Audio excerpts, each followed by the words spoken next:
Hi everyone, happy Friday and welcome to the Kind Community Show. I'm Izzy and I'm the co-founder here at Kind Community.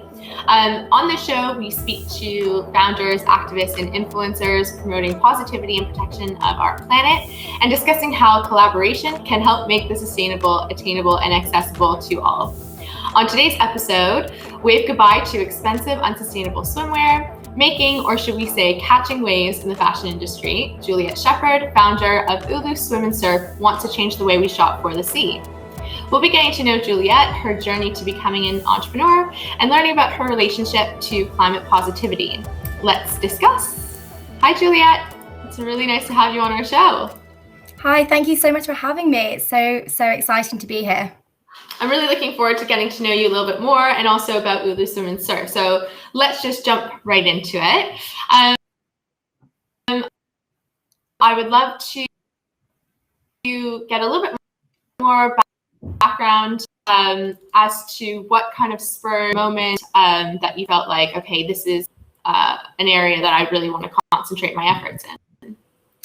Yeah, definitely. So about last summer, I was backpacking around Europe and I ended up in a surf camp having the best 2 weeks of my life. And this is when the idea really came to my mind. I'd always wanted to set up my own business. I've always worked in fashion. So this was something that I had at the back of my mind, but I never knew exactly what I wanted to do.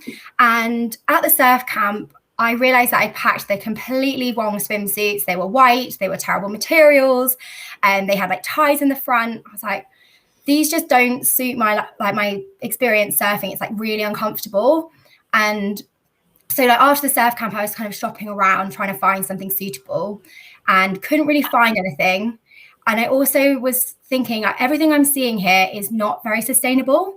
And also from my experience, like, pre-surfing and going traveling, I tended just to buy the swimsuits that were available to me.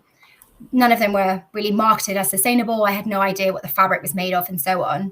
So I sat in Portugal and I was like, I think I've got a really good business idea here.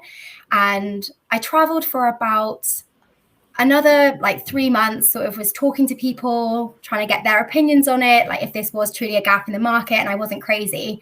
And when I came back to the UK, I was like, do you know what? Like, this is something I'm super passionate about. I really see the opportunity here and I believe in sustainability, making it accessible. So kind of dived into the deep end, found my suppliers, built out all my designs and all the colors, set up the website and everything like that. And here we are today. I bought my first stock in January and I had the idea back in October. So really it was quite a short turnaround and it's been quite an adventure since. I mean, yeah, it is a very short turnaround and you are making it sound quite simple, but I'm sure there was a lot of work that was put towards the brand. And I'd love to just understand, so kind of what were your first steps? So I know you found this gap in the market, you did a bit of research asking people if they felt the same, if they felt that there was a gap as well. What were kind of the first steps, especially in terms of wanting to make it a sustainable brand from the start? How did you ensure that you kind of followed the right processes to maintain that? So I'm actually really fortunate. I've worked in fashion pretty much my whole career. So I had a really good sense of my vision. I don't know how it came to me. I had also thought long and hard over the last 3 or 4 years, what business could I make work? And this surf camp was so inspirational. I was seeing all of the colors from being in nature. I was camping on the beach. I was surfing every day. I could just see the nature, and I had a pretty good sense of the type of materials that was out there. So step one was, okay, I've got this brand vision. Now I need to research it and make it a reality. So a colleague of mine, I'd heard about a factory. So I did lots of research into that factory, which specializes in only making sustainable goods from a people perspective and an environmental perspective. But I also did a lot more research because I felt without having a solid base of how I'm going to make these items, I can't really build a brand. So that was step one. And I think I'm really lucky in the sense that the factory I decided to go with has a pretty good end-to-end sort of workflow. So I contacted them. I got a good sense of what their ethics were, what their policy was, what the process was. And then really they helped me show me what kind of designs were available, what fabrics they had, what colors were out there. They gave me some advice on sort of what was selling well for them. And I did my own research using like I've got a retail analytics platform I had a look into about like what things were trending in terms of colors, shapes, patterns, and so on. So then once I'd chosen the factory, it was a matter of choosing my designs, choosing my colors, and then thinking long and hard about how much of my own money I was going to put into it. And that was really the hardest part. Like, okay, I've got X amount of money to invest. How am I going to invest it? Which styles do I back the most? What colors do I think will sell well? Shall I go, a narrow product range, or with lots and lots of colors, or do I go lots and lots of styles with limited colors? So that was really the trickiest part for me. But the step one was finding that factory who could bring my dream alive, really. That's great. And it sounds like you have found a factory that really aligns with your values. What aspect do you think of your production line that was the most challenging to offset, and how have you achieved that? Yeah, this one was really interesting because I think my vision of sustainability is I wanted the end-to-end process be completely sustainable. Now, that's my dream. That's not going to happen, especially I'm learning, and I think the world is learning about sustainability as well and getting new ideas and new innovations. So I was trying really hard to think of everything from like the fabric to making the items and the sampling, not having any fabric waste. Also, like all the packaging and the shipping costs was another part of it.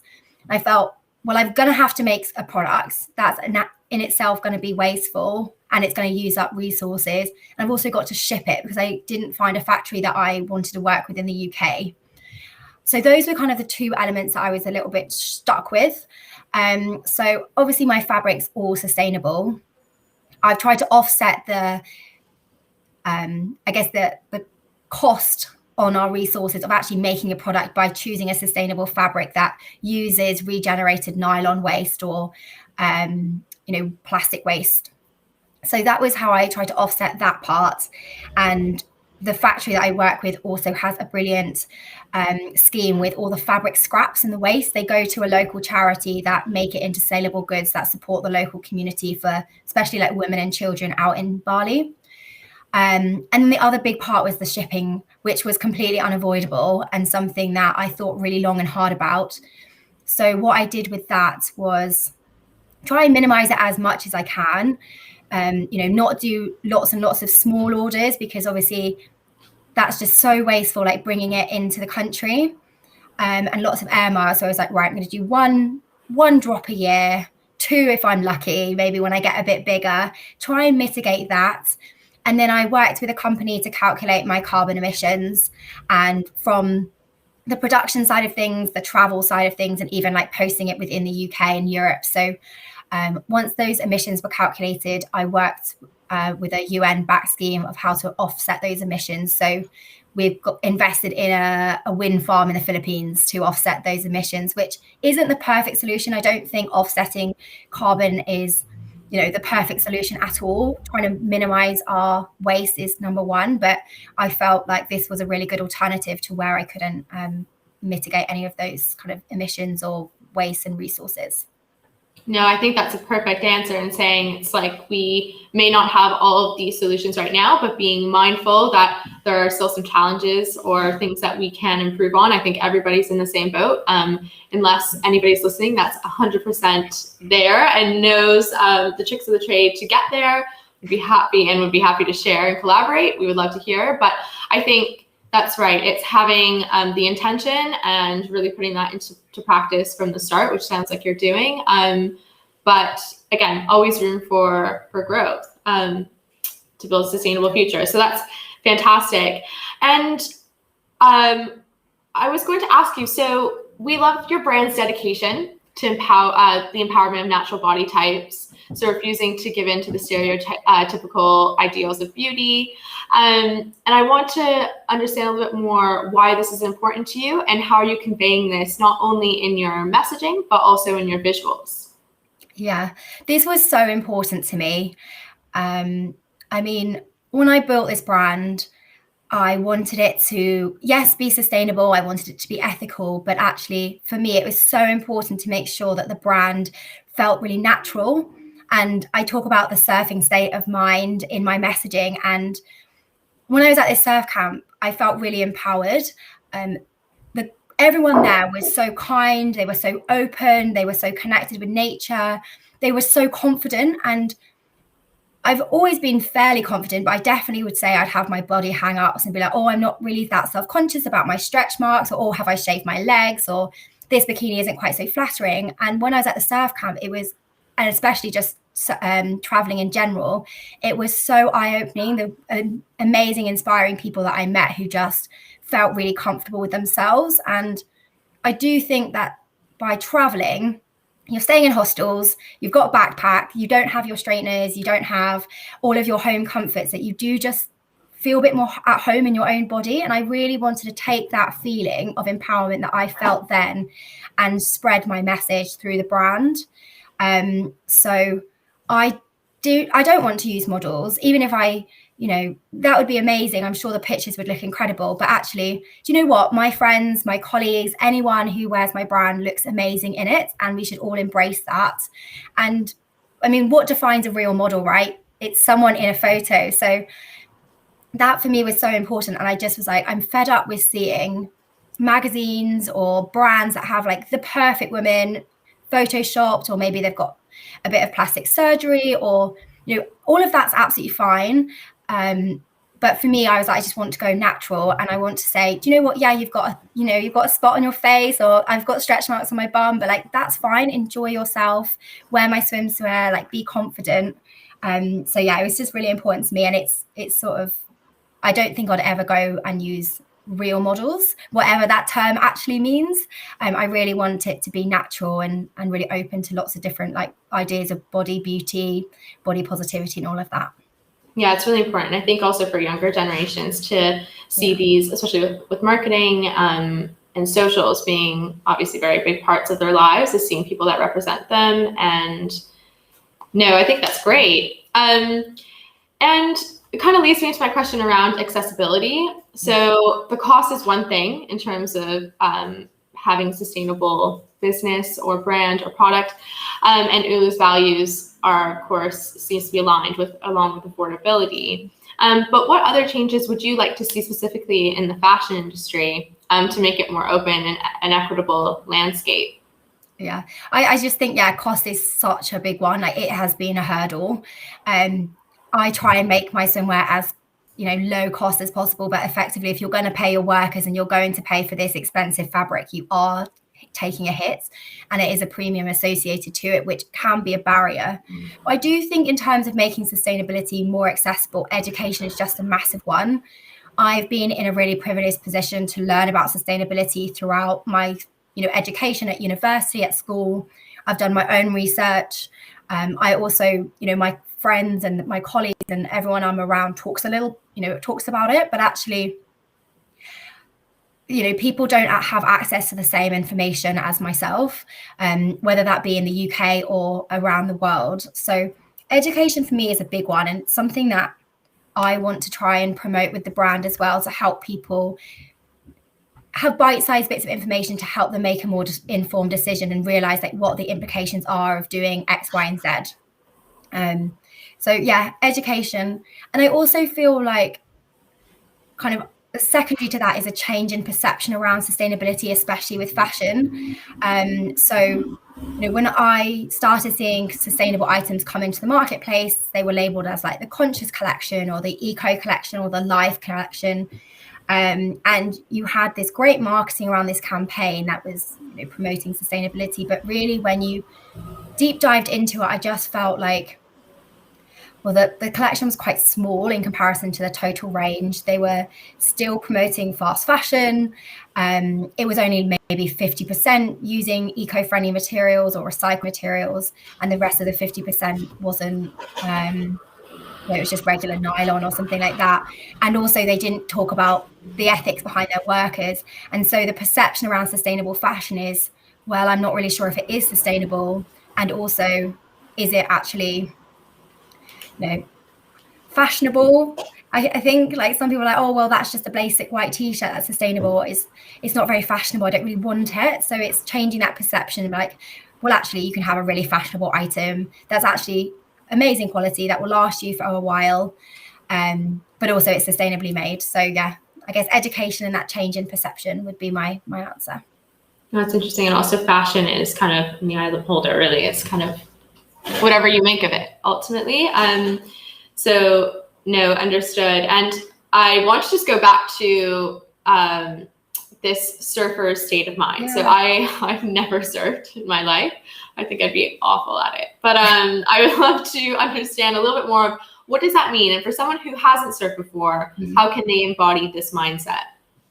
Yeah, I'll be honest, I only took up surfing about a year ago, absolutely fell in love with it. I'm not good at any stretch of the imagination, but I absolutely fell in love with it. So for me, this surfing state of mind was you're so connected with nature. Like you go to the beach, you don't take your phone. Why would you take a phone to a beach? You're in the water, you're just, with yourself, with your friends, you're in the water, like you've got no other distraction. You're just like focused solely on nature and like doing this sport.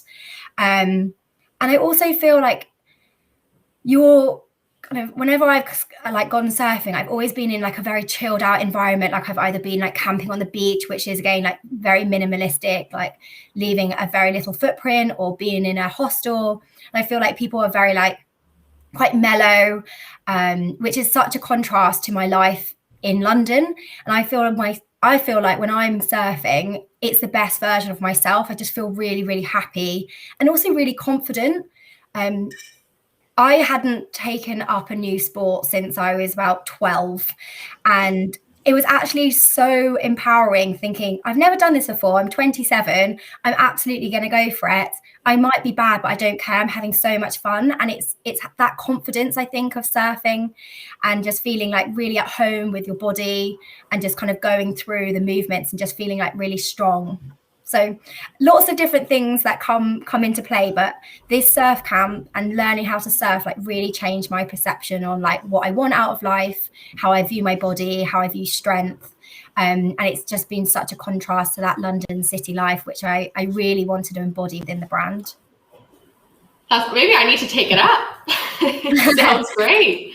It is great. But no, it sounds like a pivotal experience for you. And I think for different people that could happen in different settings or through different experiences. But ultimately, from what I get from that, correct me if I'm wrong, is really kind of disconnecting to this busy, go mindset and really reconnecting to what's important, which is, nature, friends, family, and just peace within oneself. So I think we can all achieve that, but maybe through different things.